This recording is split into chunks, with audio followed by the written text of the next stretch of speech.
Okay, this is Max with RevScale reporting, and now let's go over segments. So this is probably the most requested tool to use for email marketing. It's something Klaviyo can't do. You can see like click on a segment. You can see like some campaigns that were sent. Can't really see segment performance in any type of detail, and so we solve for that. Um, all you really need to do is do a CSV export, and we have like a clear SOP if you ever onboard. But you're basically doing like a snapshot of whatever campaigns have been sent in that time period, and then that belies like the segment. So whenever you want to get an updated segment performance report, all you're going to do is upload that CSV export that we instruct you to do, add it to a Google Drive that we've linked to you in Slack, and then it's pretty much automatically updated within a day. So yeah, this is like the only manual part of the process besides giving us that, it's not manual actually, but the onboarding setup is just an API key to a Google Sheet. This is a CSV export into a Google Drive. So anyway, once we dive into the tool, we can kind of show you. So what we're doing here is we're just analyzing how these segments are interacting, right? And so let's go here. Let's go say, let's do these 3 months right here. Now you can see here, we tested, a bunch of different segments here. You can see just in general, these are all the segments we've been sending to. These are the revenue that's been generated, recipients, RPR, etc. If a campaign is sent with multiple segments, you're going to see all that data, right? So this breathe well, or this colon flush email we sent to a bunch of different segments, you're going to see now the individual segment performance. Now, when we talk about individual segment performance, let's break it down. We can break it down by actually how the segment has performed over a long period of time, or how the campaign has performed with those segments. So with this campaign, we tested different bands, and you can clearly see here last 30, unengaged last 30 all-time buyers, engaged last 60, no overlap. We have an SCP that I'm going to link in this YouTube video where you can use it to start optimizing and sending these test segments to see what's up. Some people just do a 90-day sending engaged segment test, and then they're like, oh, open rates didn't drop. Let's switch to, or let's, broaden the segment. But sometimes that's not like the best way to really see, by kind of like eyeing the data almost, right? Like when we do it this way, where we are excluding the 30-day from the last 60, and the same thing with 90, right here, no overlap. There's no overlap between these segments. So we're truly seeing only the people in the last 60 days who have interacted with the brand. So that way we can kind of really delineate what exactly the performance is, and if it is an efficacious decision to expand the segment, or say you have a sending segment that's like hyper engaged and you're leaving out certain types of purchase or engagement metric driven audiences, like this all-time buyers engaged last 30. The thought process was like, let's do some sending segment tests, and then let's also layer in some different data, right? So like we can see like, did open rates or click rates drop? A bit, yeah. And that's probably because these people are just very unengaged with the brand, right? Click rates we can't really trust right now.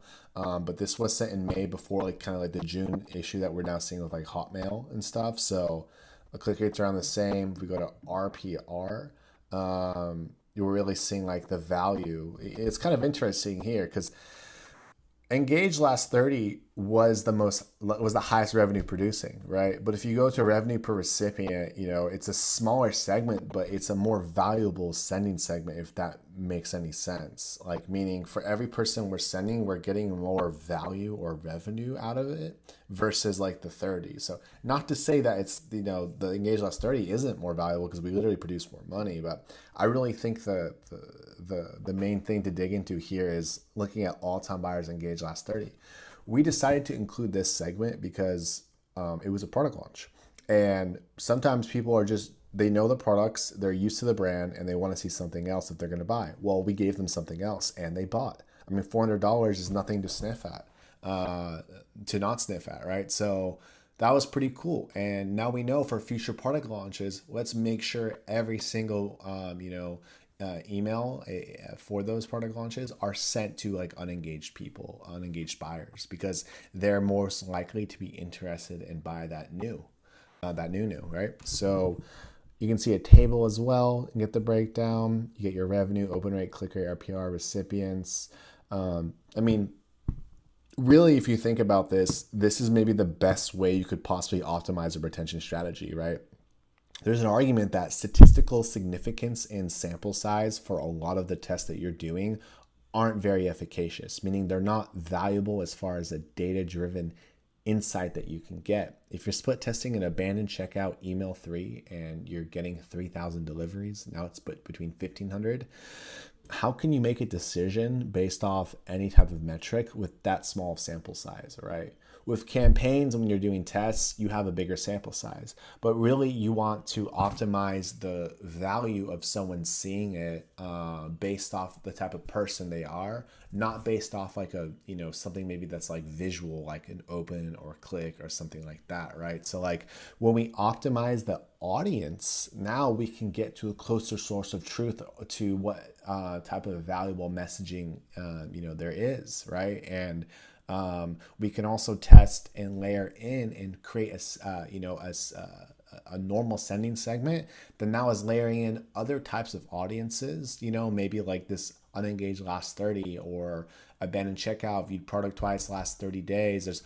There's a million tests you could do, profile signups 45 days, on site, and if these people start producing revenue and they're not included in like a normal open engage, you can start including these people without a drop in open click rate as you monitor it. And you can improve incremental campaign revenue. You can say, hey, through our segment test, we realize we can include these segments. And so we're going forward and we're going to produce more money, because now you're increasing the value of all the recipients that you're able to send for these campaigns. And it's just like a smarter way and more intelligent way to go about, retention. You can monitor how the segment's doing over time. Let's get a segment breakdown. This is amazing for like deliverability, right? When you're auditing deliverability, you got to look at segment performance. If you're sending to the entire list, revenue is going to drop, right? Let's go the last year. Open rates stayed about the same, right? Click rate. Let's go month.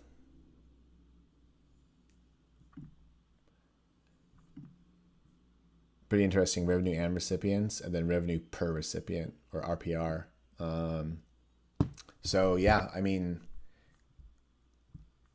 the open rates have started to drop a little bit. I mean, that's something to note, right? Why is that? Was it a reduction? Like, I don't know what the reduction was, but something's going on with this, sending segment. It's worthy to check out. You can check out the weekly view, even daily, which is kind of crazy. Month, year. If you want to get a table, you can also see just this segment and how it's doing. I just like the dashboard because it's so visual. But if you're auditing, deliverability, you could easily do this and say like, look, your open rates are dropping. Why are you sending to this segment? Why are you optimizing your sending segments? We need to like, if these are like sub 30 or they were at 60, 70 and then they drop, this is a great way to say, hey, your old email agency is doing this and it's not accurate. They shouldn't be sending to this part of a segment. Or say the open rates are really high and you're only sending to like a 30 day and you're like, hey, why don't we include 60 or 90 day or even 120 day? Why are we only sending to this amount of people? Open rates are so high. We should be testing till we get the limits of deliverability. And then you start thinking about sending cadence and stuff like that too. But really great tool for really effectively analyzing segments. So we're going to include like this SOP, and we'll like kind of like give you the nitty gritty on how we think about optimizing segments. And so you can just do it for your brand. So like, or your clients. So like, if you think about the value of this tool, just on this tool alone, I think it's like really worth it. Because you can't do this with Klaviyo, and it's such a huge value add and such a huge differentiator, right? You can say, hey, I can audit your brand in 10 minutes or less. Let's look at your segment performance. Hey, your open rates are declining. This is why. Hey, your old brand wasn't doing any type of optimizations and segments. Why not? we can do that, right? So now you have a tool that allows you to do segment tests. That you could forget even like a lot of this types of split tests. You could just optimize sending segments, and that's like an amazing retention strategy. If you combine that with split testing pop-ups and offers, adding more or subtracting campaigns, and then adding flows, I mean, like that's a baller retention strategy, in my opinion. So yeah, really use this to great effect and really impress clients, make truly data-driven insights in decisions. A lot of value in segment setting tests. Subject line analysis, all this shows is the top 10 open rates, click rates, revenue, RPR by those given metrics. Kind of cool to show the client. Some of them like it and are impressed by it. We're going to add AI auto categorization where it automatically tags it as a sale, a newsletter, or product launch, and then get more like data-driven insights that way. Deliverability just shows spam complaint rates, bounce rates.